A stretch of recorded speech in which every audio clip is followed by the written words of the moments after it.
Are you a sexy, indulgent musician suffering from consistent long hours, crippling self-doubt, and constant disappointment? Well, do we have a show for you? Sex, drugs, and disappointment. Sex, drugs, and disappointment. Sex, drugs, and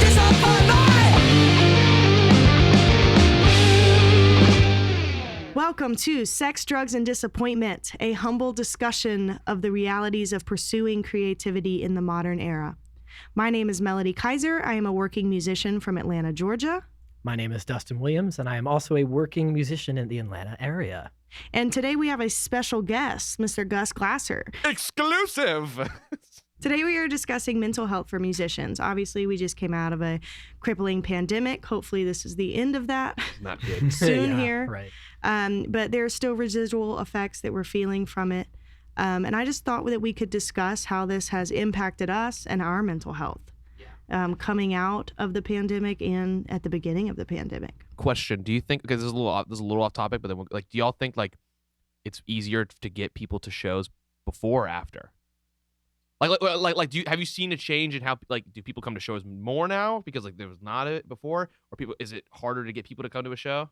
I think it's harder. I think it's a lot harder. It's a lot harder. And I think for several reasons, one, the easy one being that a lot of people are still, very fearful right now and of the health risk alone. And then I think the fear also is somewhat related to a lot of the social shifts that we were seeing during the pandemic, all the, when George Floyd was killed, that brought a whole different mental health thing to the forefront, and I think a lot of people are still they have stuff like that on their minds, violent, the January 6th, you just don't know, I guess is what I'm saying, is you're saying people are more scared to go out because in general, because craziness is just broadcasted. I think also a part of that that I think has definitely impacted it is people got used to not going out. Mm-hmm. And now you're a lot more comfortable. They realized how nice it is to not go out. Oh, that's a big thing. Yeah. And also, do you think it's a demographic thing? Because I don't know. Because the only reason I'm asking is because I didn't gig before the pandemic. I didn't do shows before the pandemic. Right. So I don't really know. Right. I mean, it may be a demographic thing, but I think it's pretty generally true because we've definitely played shows where the older demographic wasn't as present as the younger demographic at the show. So, I mean, it may be that, but I think it's also just a general, I mean, at the same time, what is kind of, because your demographic is probably more of the teenager age range, right? It's more 20, early 20s, right? 20 to 30. Yeah. Not as much 18 to 22 as I thought. Really? Yeah. So that's interesting because that's a point in time where people are, starting families and starting careers. And so, it seems like they at the same time wouldn't be as likely to come out either. You know what I mean? I don't know that demographic is any more likely to come out than an older demographic. Yeah, I mean, I think that maybe the difference being that I think it also really comes down to who's performing, right? Because yeah, totally. Obviously that's going to have a big impact. But I mean, I do think younger people are more likely to come out because it's an escape from work and it's escape from the family. But I think back to your point about just being comfortable at home. I mean, I know personally, I love being at home now, and spending time at home, and I love seeing my friends play, but usually I'm already gigging. So for me, it's more of just oh, this Friday is the one Friday I have off for the next 2 months. I love you, but I'm staying in. Totally. And so yeah, I definitely think that maybe that's a part of it too. I don't know. And so y'all were how much of your income was gigging at the time of before the pandemic? And then follow up, what was your initial reaction? It was 100% for me. I didn't teach lessons or anything at that point in time. Oh, really? So it was 100% my income. I didn't have a Patreon or anything at that point either. So what was my reaction? At first, it was kind of to be honest with you, at first it was kind of exciting for a second. So it was oh my gosh, nothing like this has ever happened before. It was kind of what's going to happen next? Totally. But then when I saw that it wasn't going to be favorable, it went downhill really quick. Yeah. Yeah. What about you? So as far as income, it was probably like 60 to 75% of it, because like I was teaching at the time, but I was gigging all the time too. So, and then like yeah, kind of. I think my first reaction was maybe similar. Like it was a bit of excitement at first, only because like you said, it's like, oh, this has never happened before. Like, you know, and I hate to even say the word excitement, because like looking back, it's obviously like so many people died and it Same. was so But tragic. I don't think anyone's gonna take it. You know, Yeah, I don't think either. Like the point being that like very quickly though, like I was Truett had a Truett's one of the artists that I play for here in Atlanta, and he had a like pretty much 6 months almost like completely booked out, and like obviously some time in between some runs, but like we were booked up through like maybe September. Crazy. And Crazy. you know, yeah, so like my calendar, which was like full through September between him and the other bands, was just like fucking empty, which, you know, Right. we all That's saw scary. it You know, happen. like yeah, that's Yeah, well, that's for sure scary. and then I think too, like it was, you know, before we started realizing like what other options came out of it, and we can talk about that more later, but like it was also just definitely several moments of just like, is music ever going to happen again? Like, am I ever going to play a show Definitely. again? You know, Yeah. like a real show. So it became existential like super fucking fast. Would you say that you became a better musician because of the pandemic? That's a good question. You go first, Mel. In some ways, for sure. It gave me a lot of perspective in like songwriting. My songwriting got a lot more depressing. Let's go. Yeah, dude. So- Money. No, kidding. Right. So Exploit that pain. I don't Say know. it louder. No. I don't know that that's better, but it definitely is true. Like you can Yeah. definitely see like I changed creatively in that way. Like the songs definitely became, even if they had a good groove, there was like a dark layer underneath. Yeah. Which isn't even like, now I'm kind of like, well, I wish I hadn't made like so many depressing songs, because now I want like That's good. happier songs. But you know, it's But then you got it honestly- out. You know. No. yeah, it's like an honest portrayal of what I was feeling at the time, so I'm not too ashamed of it. Yeah. cool. But Yeah. it totally changed. Yeah, for sure. That's for cool. me. That's cool. Well, I think branching off of that, like, so how do you feel when you're trying to be creative, and you're in a down state? Are you more creative or less creative? This is my question for you guys. You go I first, Gus. would say down. Less for sure. Less I creative. mean, well, I don't know, because like I'll have that 2 hour window of flow state, Yeah. and then beyond that, I'm fucked. So I, you know, when I'm happy and mentally stable, I'm able to sit down and do the work. Mhm. When I'm not, yeah, good thing might come out of it, but it's never gonna get finished. It's never gonna. Yeah. It's never. I'm never gonna properly promote it to get it out to people. So like, yeah, like the idea will come from that state, but nothing else will. Okay. That's kind of how I feel about it. Yeah. Yeah. It's pretty much the same for me. Yeah. I feel like a lot more like probably comes out in some ways when I'm down and depressed. But it's usually not as good.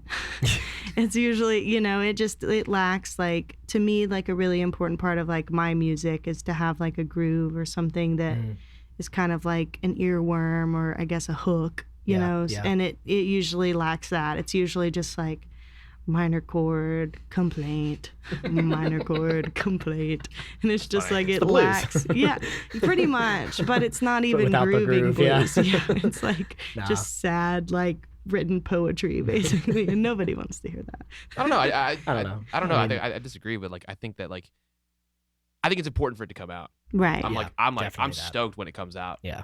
But then it takes me being okay to like turn it from emotion to like finished like actual art. Right.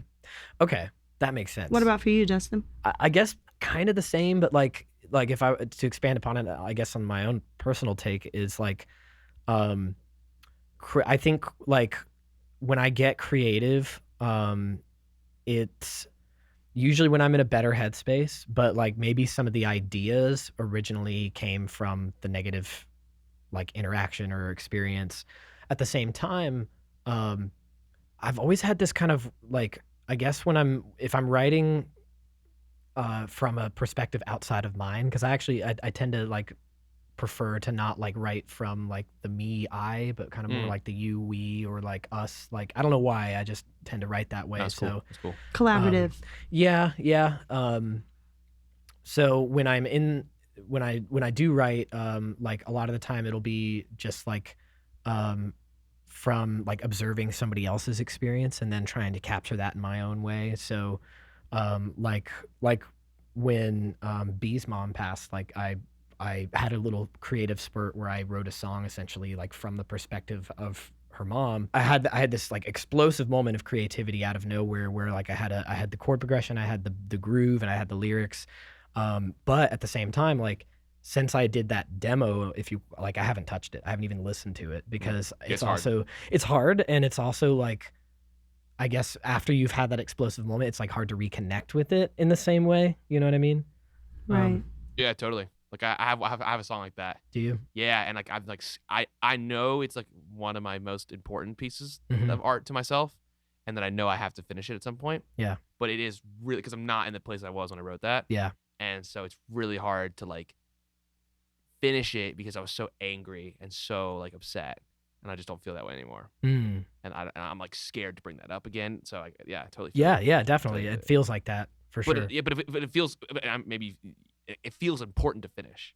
You know? Yes. Oh, like I have every intention of finishing it at some point. But yeah, as far as like originally, like yeah, getting back to it's the hard part. Totally. Getting back to it's the hard part. Did you guys ever feel like what you were doing, especially I guess during the pandemic, was unessential? What do you mean? Like as a musician, Yeah, all the time, and a creative.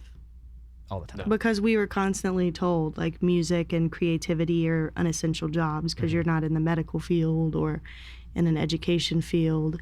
So it was easy to kind of, feel as though you were not essential.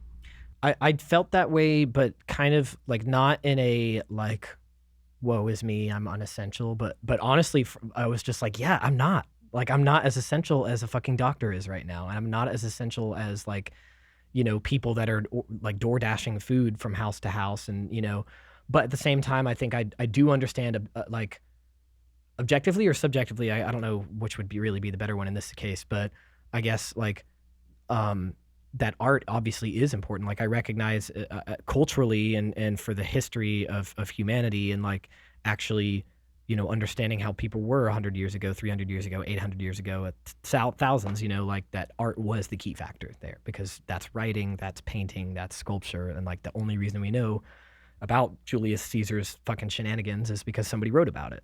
Right. So I understand that art is actually extremely important, but in the moment, no, I felt extremely worthless. Right. You said you felt unessential as well? Definitely at times, yeah. I tried to keep myself busy with different things. I like interviewed some friends in like an interview series that I called like Artist Quarantine. That was fun. Yeah. And I like tried to keep like some form of like community and normalness as what I knew it to be at that point in time. But, it was challenging. Yeah, I definitely felt unessential at times, without a doubt. Did you not? No, I was kind of in my own world, like in a good way.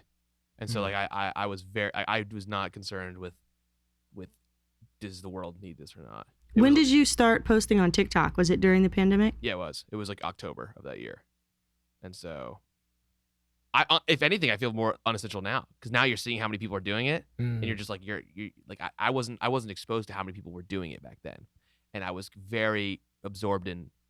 Okay, I don't know, like I knew it was essential. It was essential for me, so that's really all I focused on.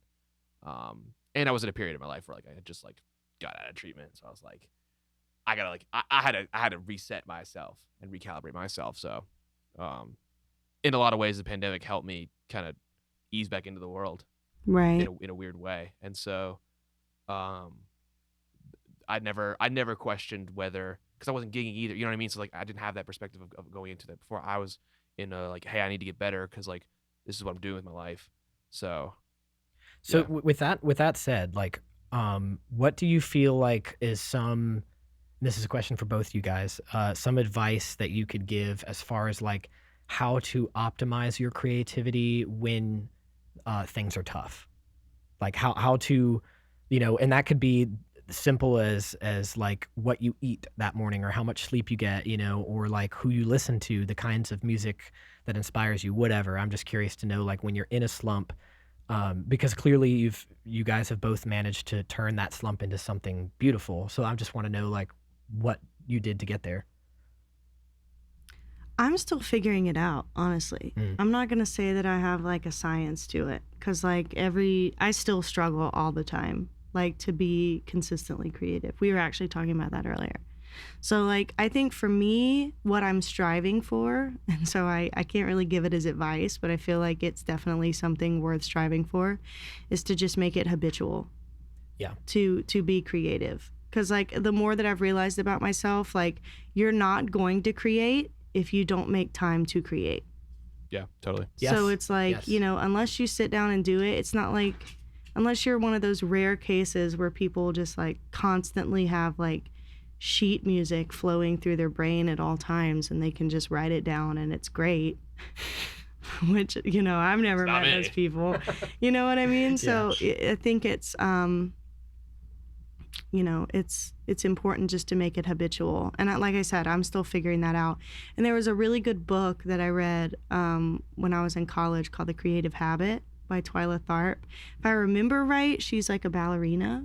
That's cool. But I could be wrong on that. So don't quote me on that. But it was really interesting. And she talks about like how important it was to make it a habit, to sit down and really like try to be creative. And that will force you, it will become more normal because it is your new normal. Yeah. So, I mean, I think that that's definitely part of it. And it was part for me, like during the pandemic, because I was working at Reel to Reel Studios in Atlanta, and it gave me like, I had to go there, twice a week. So that basically made it a habit. Like I couldn't just like, it wasn't in my house. So I couldn't just like, oh, well, I'll get to it tomorrow when I feel more creative. Like I had to go because I was meeting people there. And I guess that's like accountability with like working with others too. Yeah. And I think collaboration for me is really important to like sustaining creativity. But then back to the pandemic, we didn't really have collaboration in a traditional way during that time. So, I mean, I think that was probably part of my struggle, is I really write well with others and feed off of other people's energy. So it made it difficult to write by myself, but it was something that, you have to kind of get good at in moments like that. Yeah. And I think it gets easier if you just try to do it often, I guess is kind of my conclusion of all of that. In conclusion. So your question is, if you're like down bad mentally, or like, can you, is it like if you're down bad mentally, like how do you continue to stay creative? Yeah. Like how do you, or like, basically. Yes. Can I get dark for a second? Sure. I mean, don't kill yourself. It's like this like baseline. You know what I mean? Like it's like that's where I was. So it's like don't make that decision, and then like keep searching for an answer. That's been my thing, and like the biggest like struggle that I've had is telling myself to do something and then sitting down and doing it. That's at my worst. And what caused me a lot of pain was that, and a lot of frustration, really frustration with myself, is that I would constantly tell myself to do something and I wouldn't do it. I get distracted with this, or I get distracted with that, or plans would change and things would happen, and then and what I wanted to prioritize most in the world would constantly fall by the wayside because of my inability to do it, and that really hurt. And so what's helped me a lot with that is meditating. Okay. And like John and I talk about this all the time, and I say this to everybody: if you can sit down and do nothing, you can sit down and do anything. That's cool. I like that statement. And I love that, because sitting down and doing nothing is hard. It's that so shit is hard, dude. Yeah, and for sure. and it's slowly changing. And so why I say like don't kill yourself is because like I was in a lot of pain, and then I was searching for solutions. And I was searching for solutions and searching for solutions. And had I not kept searching for a solution, like it took years, like bad years. And so if I not kept searching for a solution, I would have not found what has completely changed my life. So, and now like I feel like I've come out of my own depression. I've come out of a lot of my own frustrations, and I'm like so glad that I kept at it, and I think of it as like throwing yourself into a brick wall until it breaks. You know what I mean? Yeah, like totally. just really just like going all in on it. And yeah, that's my advice. And then now I can sit down and say, hey, I want to do this, and I do it, and like that will change my life. I like it. What That's about good. for you, Dustin? Yeah. So I think the broad category is like self-care essentially, and I'm like, I hate that word and I hate the phrase because I think it's used a lot today to justify like bad behavior and like blowing people off and saying like, oh, self-care, like if you're feeling bad and you got to have a day to yourself, like, Bail on all of your commitments. Yeah, exactly. And Yeah, it's like, that's how it works. no, and I understand that like the reality is most people don't think that way, but I think that's what that culture can sometimes like make you think is the right thing to do. So self-care to me, it's really the small stuff.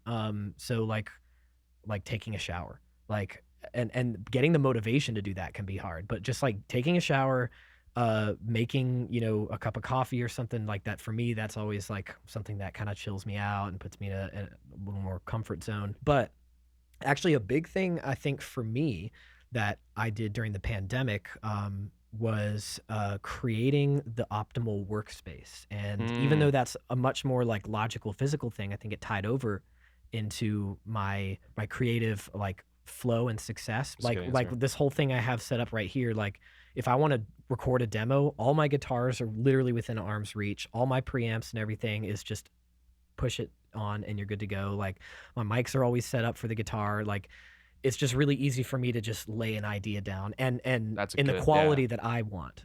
For some people it's fine to just like stick in an interface and do their thing, and I think most of the time that's cool, but like for me, I'm just really specific and particular when I record, so I like to have everything set up the way I like it. And so it's less about the gear and it's more about just like the space. Like that's why the lighting is what it is. That's why even the way the room is laid out is the way it is. That's such a dope. That's a cool way to think about it, because like immediately when I walked in, I was like inspired.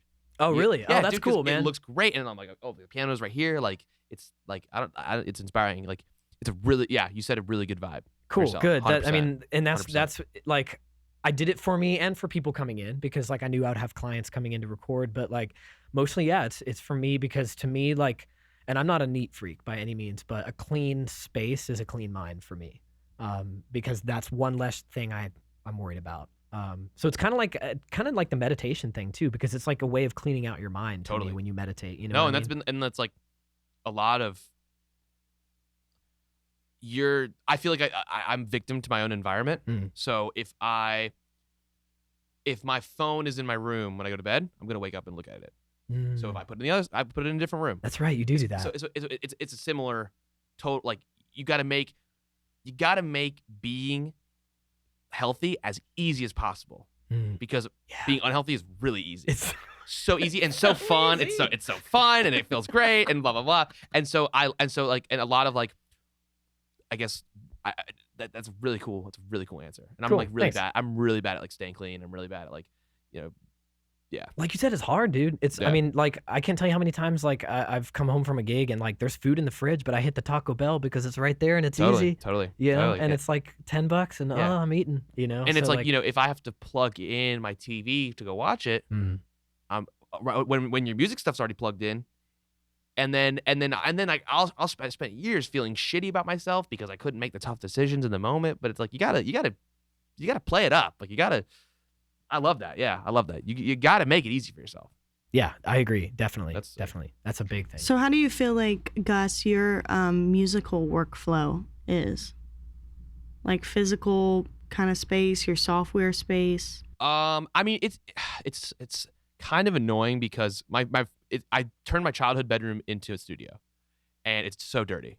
There's stuff everywhere, and like to the point where I need to hire someone to, not really, but like You just need to spend a day cleaning or something. I know Yeah. that's what it needs, and that day is yet to come.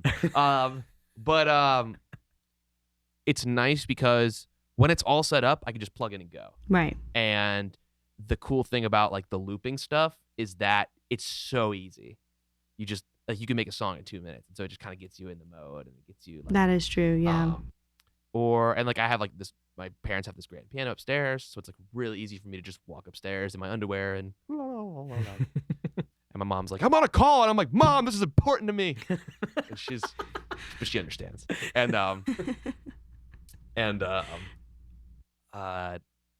yeah, like those are. I'm trying to think of like other things I've done to my environment to.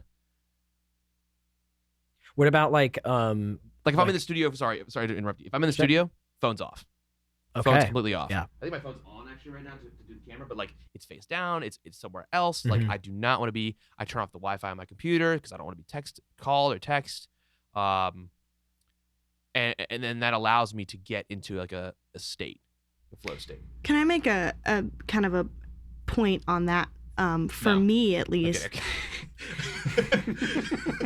For me at least. Let's move on, guys. It is like really true. I feel like it's hard, and I guess this is just like life as like a self-employed indie musician. I'm sure like I'm not alone in this boat, but it's really hard to prioritize being creative when you know you should be sending like booking emails or lesson plans for lessons if that's your thing, or you know, all of the other things that we have to do, Patreon updates, YouTube videos, TikToks. That's a big one that always gets like, dang, I need to post a TikTok today. Totally. And it's like I'm in the middle of recording a song, but all I can think about is posting that TikTok. Yeah. You know what I mean? But I haven't had an idea of what to even post today, so I haven't done it yet. You know what I mean? Yeah, totally. And it's just like the spiral of like, and that's something that I get plagued with all of the time.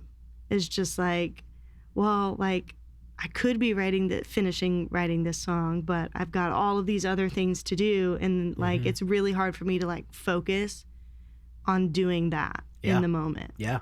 That's Can I something. give you a suggestion for social media stuff? Sure. So like what I've been doing recently is like I've been trying to basically like my content is kind of going through a shift where I've been scheduling out 1 to 3 p.m. making content during that time, and if it bleeds over, it bleeds over, but I'm not spending any other time making content because I have this project that's coming out. I'm doing 1 song per week, and all of my content, or the content that's performed the best, has been, you know, going on the belt line and improvising music.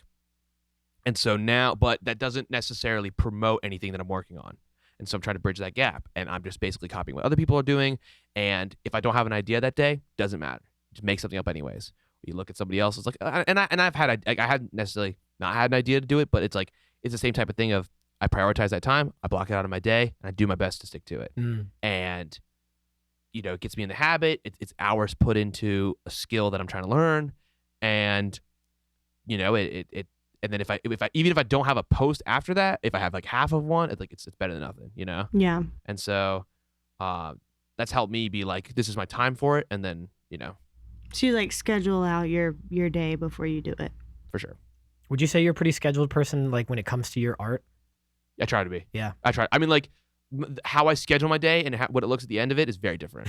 Sure. And so, and something John's helped me with because he's my manager. I don't know if you know that, but he's my manager. And so like he was like, hey man, this week your 1 to 3 is content. I like it. And I was like, That's cool. Yeah. So he kind of like started that idea for you? Not necessarily, but having him there accountability wise is important. Yeah. Accountability buddy. Exactly. And for me, it's, you know, it's easier to prioritize. I've seen so many results that it's easy for me to prioritize it more than somebody who like hasn't as much. So like, you know, especially if you haven't seen the return that you've seen in other people, and then you're like, damn, like why am I spending all my time doing this? Like you don't even enjoy it. And like I got lucky that I enjoy it more. Then it's easier for me to do. But that's what I would suggest. Or even like an hour a day. If like, hey, I'm gonna make this one video like that you find interesting or that you think is, you know, that you think is cool, and then beyond that, you don't spend any other time on it, and that's you know. Right. How important do you guys feel like it is to forgive yourself in the creative process? Ooh, that's a good one. I think it's important. I think it's really important. I think it's also important to there's a fine line between like forgiving yourself and then just getting complacent and lazy. So I think like, you know, you shouldn't be like telling yourself, oh God, I'm so fucking bad, I suck, every time you miss a take, like, because now you're distracting not only you, but if your band or your counterparts or your engineers in the room, now they're going to be like having doubts, and the whole session is just like got a weird thing about it now, right? So that's specific to a recording session. So like obviously if you're writing, whatever, but either way, I think you need to be forgiving. But I think you also need to stand by your expectations. So if you feel like something isn't good enough, then it isn't good enough. And that's not anybody else's decision but yours. Like you have to make that call. So like, yeah, I don't know. That's my answer. I don't Do you feel like you forgive yourself a lot, or you're not, or you're in a space where you're not doing that as much, or? It kind of depends, honestly. I would say, like, what are you beating yourself up over?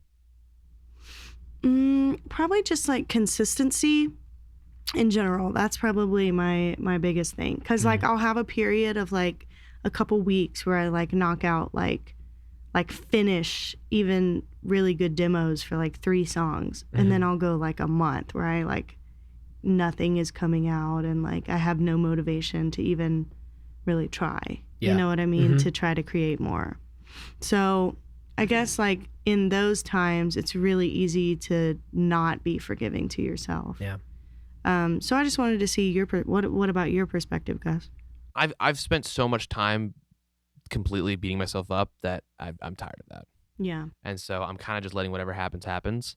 And I'm kind of on like the other side of the pendulum of like, I'm like, I don't know how much being angry at myself has helped me.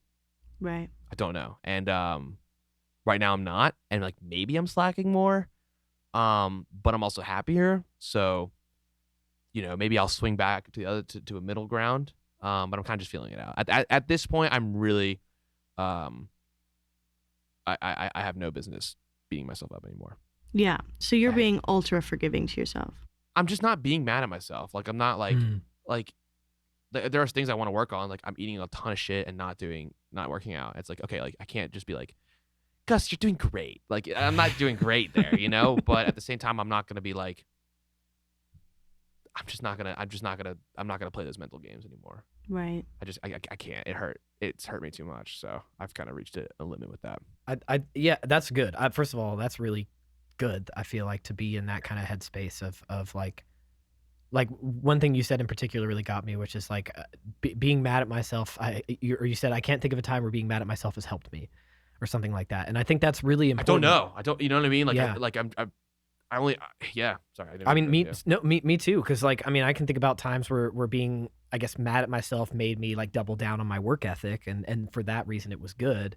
But I wasn't like so mad at myself, like, because I knew the answer. I knew it was just, I just didn't try hard enough, or like I didn't do this or I didn't do that. And like even now when I play shows, like if I do something I didn't like, or if I make a mistake or whatever, like I'll think about it for a couple hours maybe, but after that I just have to let it go. For sure. Because and use it on the next one. You know what I mean? Yeah, exactly. It's like, all right, next one will be better. Like, and that's so much more productive than like, oh, but I fucked up that one note. Like, I think that comes with time though. And I'm really bad about that.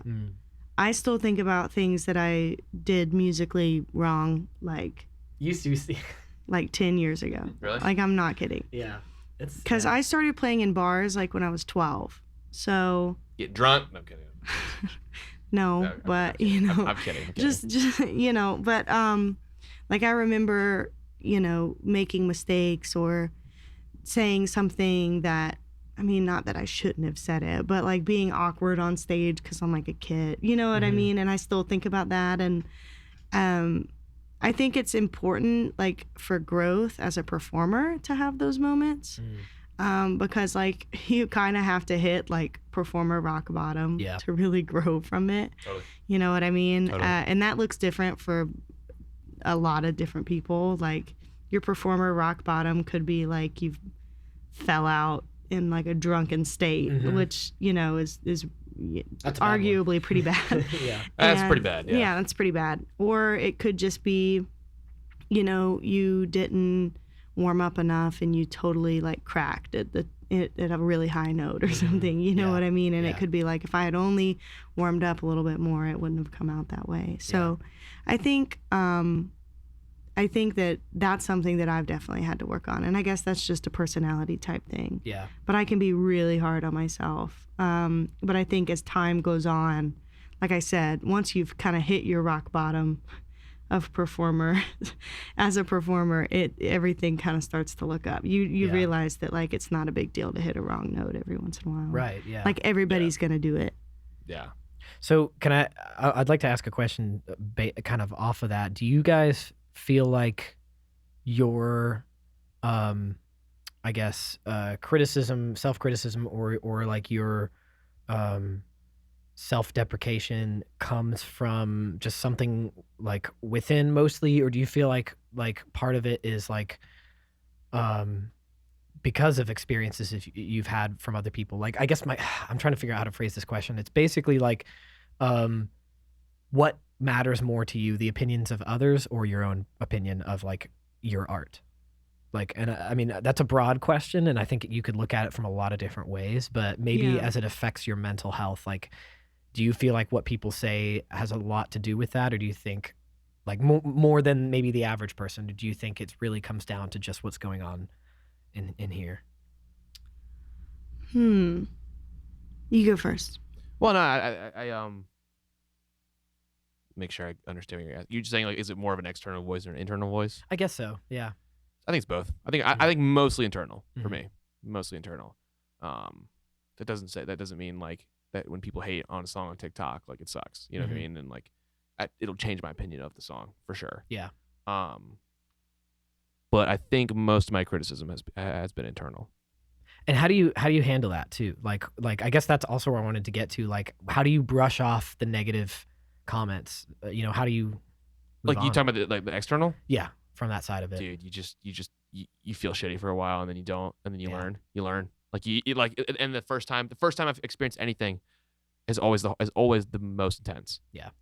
And so now it's like for when A Really Damn Long Day dropped and the people were like, "Where's the echo?" And there was hundreds of comments and like hundreds of likes on these comments of like, it's not, or like you fell off or you fucked up or it's like, and I'm like, yeah, like that hurt.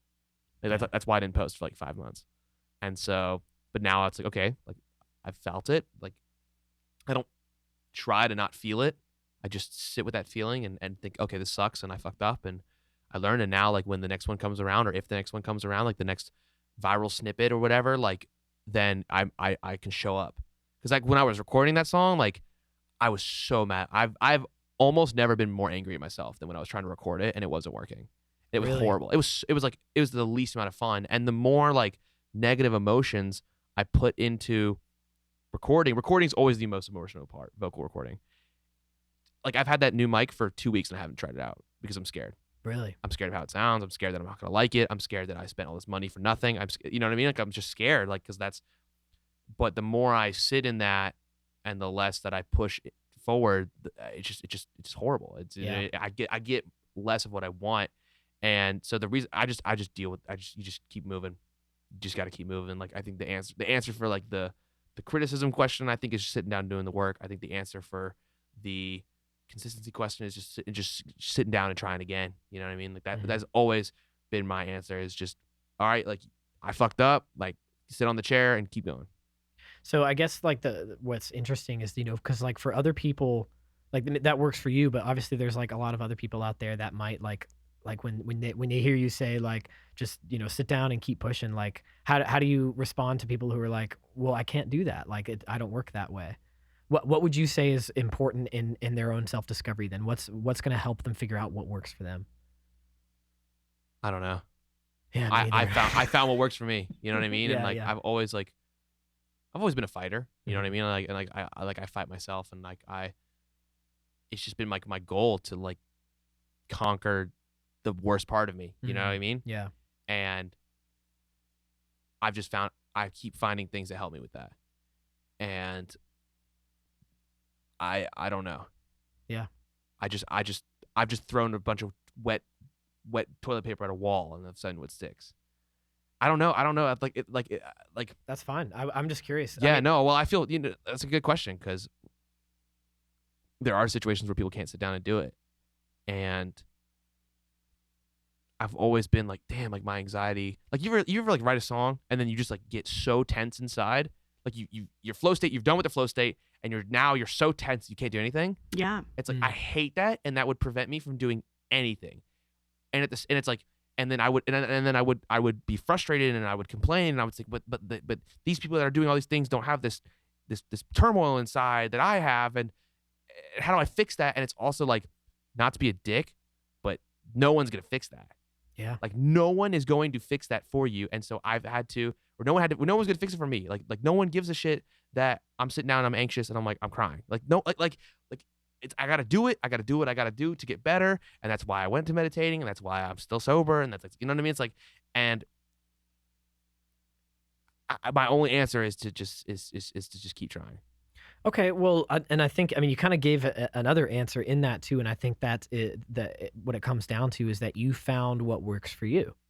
Totally. Maybe the answer is finding, like, getting yourself out of that situation. First of all, if you're like trying to be creative and it's not working, like, don't force it Totally. in that moment. Totally. But like, think about the things that comfort you, or think about like maybe the things that, like, think about a day or a week in your life where you were just like on top of the world, because pretty much everybody's had that moment at least once. And it could be a very small thing. It could be just, you know, I did really well at my Dunkin' Donuts job this week, and that's awesome. That's something. Is that what helps right? you? Is kind of bringing you back to those moments? I try, or I think about like, okay, like when I was having those moments, what did I do to help me have the most success? Like, what was I doing? Was I sleeping better? Was I eating well? Like, was I meditating? Was I practicing more? And usually the answer is yes. Like, I was much more creative when I was practicing, 2 hours a day versus 5 minutes, every other day or something, like, so I think, and that maybe comes back to the routine thing too, is finding a way to like,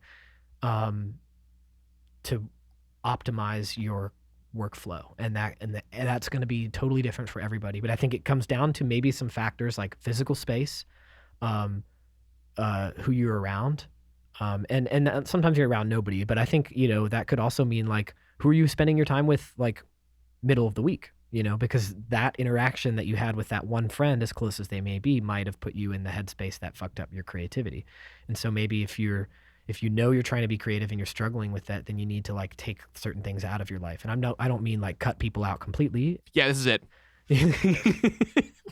If they're like bad influences on your emotional state, but like, I guess what I mean is bring people around you that are going to be good for you. And even if they're not physically there for the creative process, like, like one thing I think you've mentioned to me, Gus, before is like how important it is for you to like check in on people and like call friends and just like see how they're doing. Cause I've noticed you do that a lot too. You just like will call people. I love it. And I think maybe for you, that's an important factor for your happiness, it's just like staying connected to people that are important to you.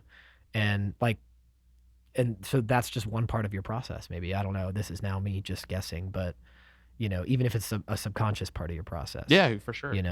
I mean, I think that's really important in any industry too. Not just music. It could be any creative industry, is like trying to build relationships with people in a real way, and not just in like a business, what can you do for me kind of way. Because especially with music and art, it really is, there's the old saying, it is who you know, but it kind of is. Oh, 100%, dude. Like very rarely do you get a job in this business from filling out an application. It's usually, blah, blah, blah told me about you, so we're going to give you a try. Yep. Literally. I guess like the cruise would be a good example of that. Yeah. Yeah. Like basically, so I got the first one because my first ever music cruise I got because the talent buyer who owned the entertainment company saw some videos that I had posted on YouTube. I started posting videos on YouTube when I was 12. Nice. So I did like 12 through 15 I posted like consistently. Did it help like grow your... It did, yeah. I got like, on like the videos I posted when I was 12, I got like 500,000 views. Really? That's huge. Oh, damn, I didn't know that. But it was like... you out here before all of us. Yeah. It was a long time ago, yeah. But honestly, I also stopped, and thinking back, I stopped doing it consistently. Like I was posting once a week when I was in like middle school and high school.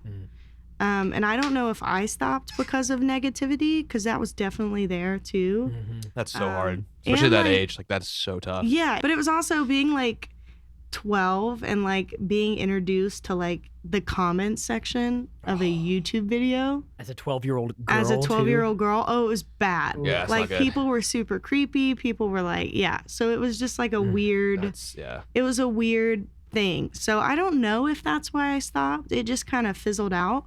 But that's actually how I got the first cruise opportunity. And then from there, I've just gotten the other ones because of that first performance on there. I mean, 500,000 views is really good. Yeah, that's great. Thanks. Yeah. Yeah, it's a pretty funny video. I'm like at my 7th grade. Was it 7th grade or 6th grade? I think However I've old you seen are this when one. you're 12. Was it a good Yeah. performance? Like, would you look back and be like, yeah, I did well there? Oh yeah. I mean, for a 12-year-old, yeah, pretty fun. it's It's pretty, pretty good. yeah, Yeah, dude, for it's like pretty I'll a, have to check it out. for a 12-year-old, and I thought it would be Drop a link in the description. I thought it would be funny to like wear like a Tweety Bird pink shirt, like t-shirt, because I was like, they'll never expect it. And now looking back, I'm like, I look so dumb. No, what? Tweety Bird is So, you know, choice. but that's another example. Like, I still look back at things I did when I was 12 and cringe. Like, that's how bad my, you know, like anxiety with how I guess other people perceive me. But it's really how I perceive myself, honestly. That's still something that I struggle with. What's And I like- think a lot of Sorry. creatives probably do. What's like the number one thing that you've done to help yourself with that? You know, I'm honestly still working on it.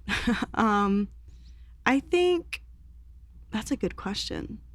I don't know. I'm gonna be honest. I Figuring don't it know. out. Yeah. But you're sitting down and you're figuring it out. You know what I mean? Yeah. Like you're trying. I mean, I'm different- yeah, actively trying to figure it out. 100%. And you will, because you keep trying. Yeah. So, you know, that's the goal. It's just, you know, I think the goal for every day should just be, you know, give it your all and be forgiving of yourself if it's not everything that you expected it to be. Yeah. Yeah. I think is kind of, at least that's where I'm at. With like forgiveness in a daily routine. Because a lot of days, like I will start like my day with like really high expectations. And then by the time it's like evening, I'm kind of like burnt.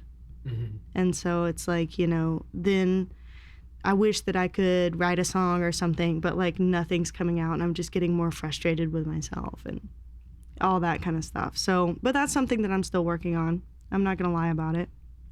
It's still like an active thing that I'm working on.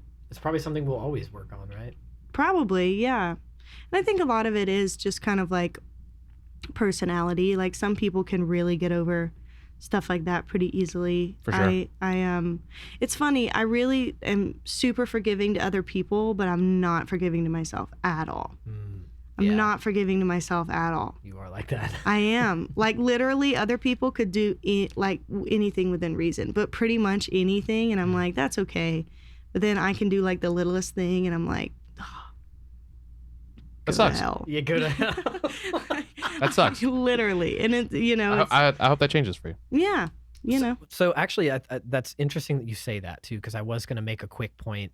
It is important to be understanding and just empathic, and I think that can tie over into just the real world in general, because like it's easy to just pass a judgment and to kind of like paint somebody in a picture of how you see them and not really knowing what their life is like, and it's easy to kind of like forget that other people go through the shit that you do too. And so like, you know, you can have a bad day and then like the next day is fine and somebody else is having a bad day and you're just like, why is that guy being a dick?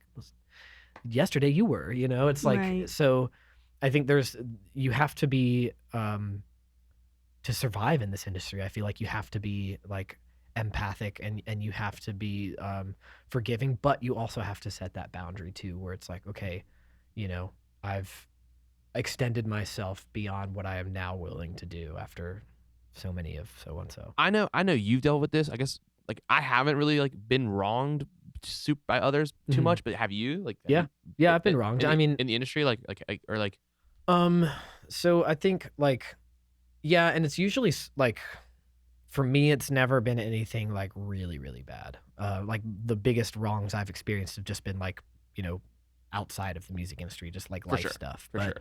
But definitely, you know, people like over promising, under delivering, like that kind of stuff happens all the time. People like, I've had people shortchange me on like gigs and stuff, and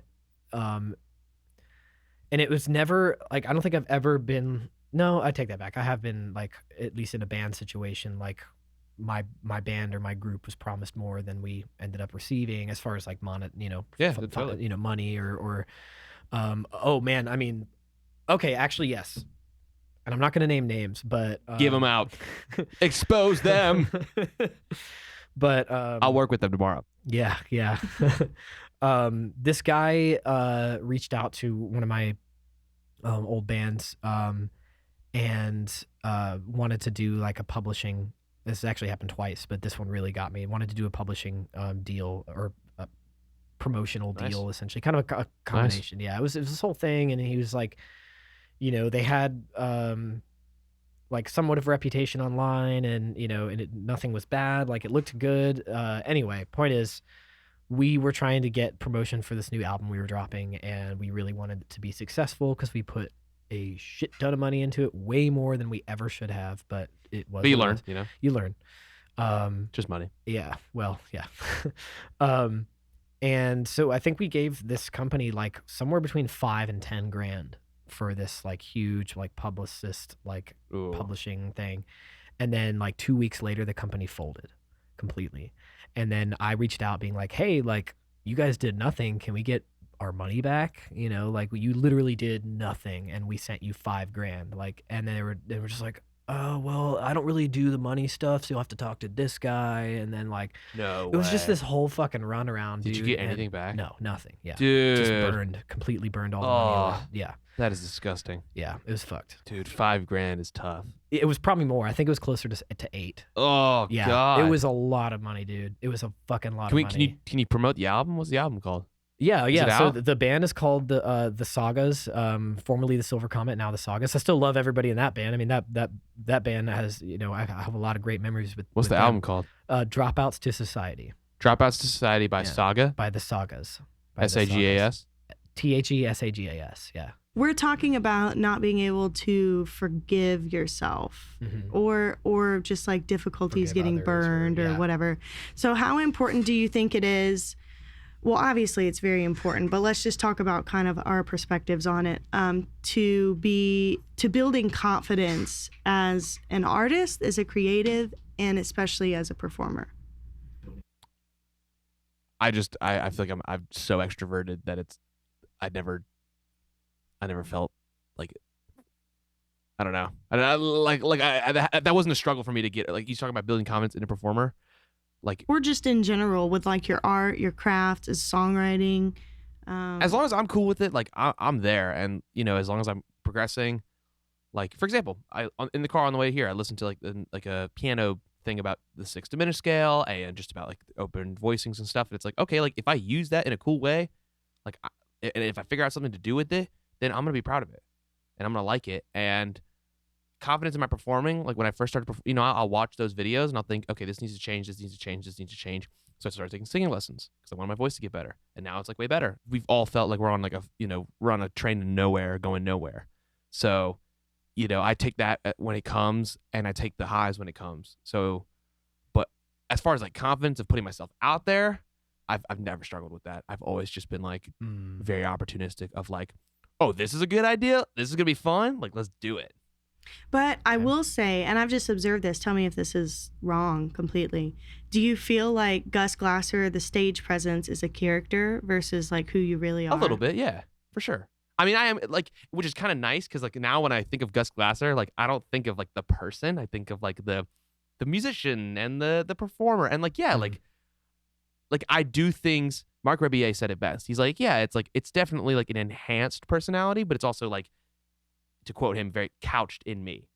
Like me yelling at Randy on the Beltline is something I would do anyways. Yeah. But now I spend 2 hours setting up my shit, and now I'm doing and now I'm getting into a microphone. So like, I'll use my extroversion as a distraction.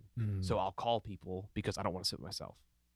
So like I'll connect with somebody, but then I'll also like not give myself the time that I need. And so that's like what meditating has given me, prescribed time from myself. I see. And that's changed everything. And like if I can follow through, for me it's like if I can follow through on my commitment to meditate, I can follow through on my commitment to write a song, I can follow through on my commitment to say, hey, I'm gonna be here for this person when I say I'm gonna be here. give or take 15 minutes or 2 hours. But you know what I'm saying? Like I'm Yeah. like, and so because if I can't follow through on this, then I can't follow through on that, and then I can't follow through on anything. And so for me, it has started with, as far as changing that, like changing, like not being okay with being alone, because it sucks. Like I don't want to be in bad company when I'm by myself. Sure. Yeah. Like I know for you as well, like you've struggled with. I feel like maybe I got this wrong. Like, have you struggled with putting yourself out there more, or like you feel bad about putting yourself out there? I feel like sometimes you feel bad about promoting yourself. Maybe I could be wrong about that.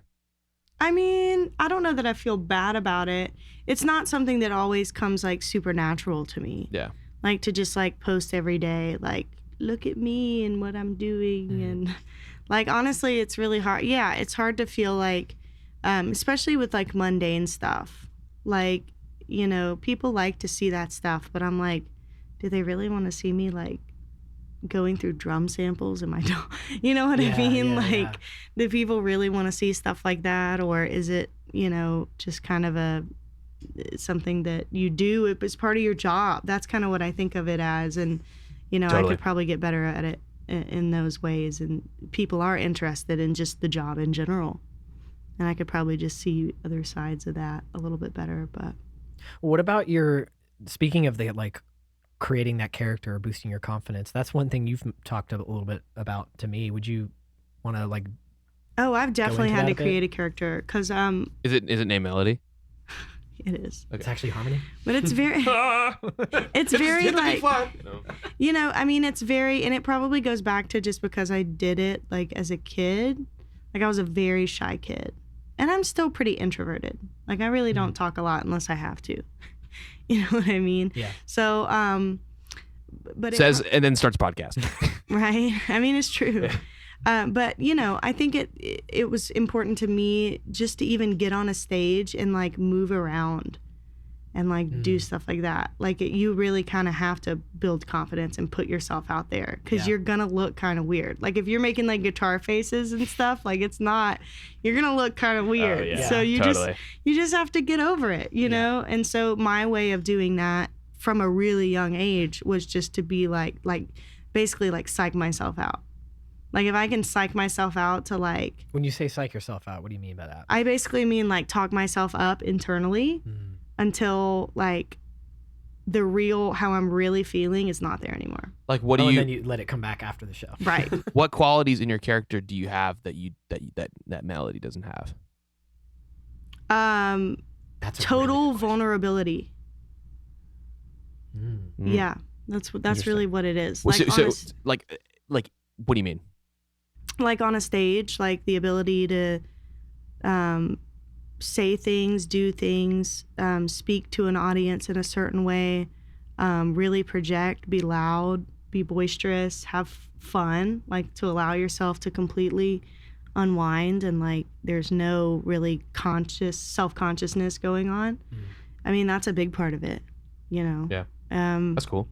Yeah, I mean, that's basically what it is. And that's what I meant when I said I psych myself out. Like, I really do. Like, I'm like, okay, here we go. Like, if you look at me, like, before a big show, I'm usually jumping beside the stage. I have noticed that. Yeah, and That's cool. it's because I'm psyching myself up. I'm like, all right, here you go. It's not you. This is that. So, like, it's totally cool. Like, don't worry about it. Just go and, like, worry about it later. That's cool. That's cool that your character is more vulnerable.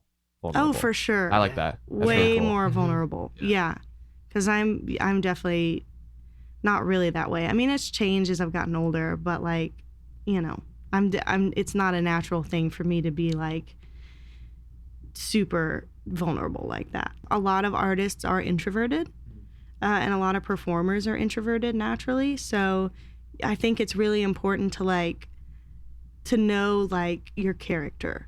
And a character is a weird word, but we're just going to go with that. Like to know your character and to know basically what you want people to see too. Because there's a lot of expectations too. We've talked about this of like, as an artist, especially now, and I think like social media has kind of made this worse, and just current climate. Like there's a lot of expectation for like artists have to like stand for something, like a political statement. Bo Burnham did that show on Netflix called Inside, and he wrote a song that was basically saying that exact same thing. Like, you can't eat wheat thins unless you stand for like, children's lives in Uganda or whatever. Like I can't eat wheat thins. That's really it was funny. True, but it's really true. Like, so many brands are like, you can't just be like a basic brand of like Fig Newtons. Like you have to stand for something. And I think that almost makes it more important to develop a character because you can totally curate what you want people to see and to know about you. And I think that's important for like mental health, is separating yourself from your brand. That's really important. Yeah. Totally. Because it's not 100, it doesn't have to be 100% you. And I know that sounds like really superficial, but I think it's really important if you want to like make it in the music industry. Yeah. And some people would probably disagree with that. Some people would say like, well, you need to be yourself so people know what they're getting into. And like, I agree with that too, but also like think about what you want to be as a brand and as like a company. Let's talk about how people or how creatives can or how they usually cope with their mental health. So I think it's probably common in like modeling, acting, visual art too. It's just like addiction. It's like always there, especially like alcohol. And that's probably just like a thing just in general with like, I don't know if it's just the US or the whole world, developed nations, I don't know. But like it's so readily available and it's almost like a bad thing if you don't do it. I posted a video on TikTok because it was like some trending thing that was like musician red flags. And like one of my red flags, because it's definitely happened to me a lot, is like when people show up to like studio sessions specifically, but like the first thing they do is like take shots or like, I mean, beer isn't really a big deal. I mean, really and truly, if they can handle it. But like I've also played shows with people where they say that they're not going to drink liquor. And then before we played, they drank like 9 beers. Yeah. So I'm like, at that point, it's the same thing. Yeah. So it's like, if you can have 1 beer, sure, that's totally different than taking a bunch of shots. But if you can't just have 1, you have to have like a case of beer. It's basically the same thing at that point. But basically, I posted that on TikTok and just got reamed for it by so many people that were like, really? Yeah, it was weird. I was like not expecting the adverse reaction. People were like, oh, says this is the industry where the most creative, memorable songs were created while people were totally fucked up. And like, I have to have like 3 beers before I even start recording. And I just wasn't expecting it. So like that even showed me more that it's like an expectation in this industry. Can you send me that video? I will. Did it blow up or did it get a lot of views? Or? I mean, it got like 5,000 views maybe. Okay, that's a decent amount of comedy. But it was Better than like anything I've ever got. was like so weird. I just couldn't believe it. But that totally proved to me like that my theory was right. Like it really is such an expectation, especially in music. Yeah. To like, everybody's like, oh, tell that to Jimmy Page. And I'm like, well, he was on heroin too, number one. Yeah. So like, we can't just say. So let's stop pussyfooting around and let's get on it, Right?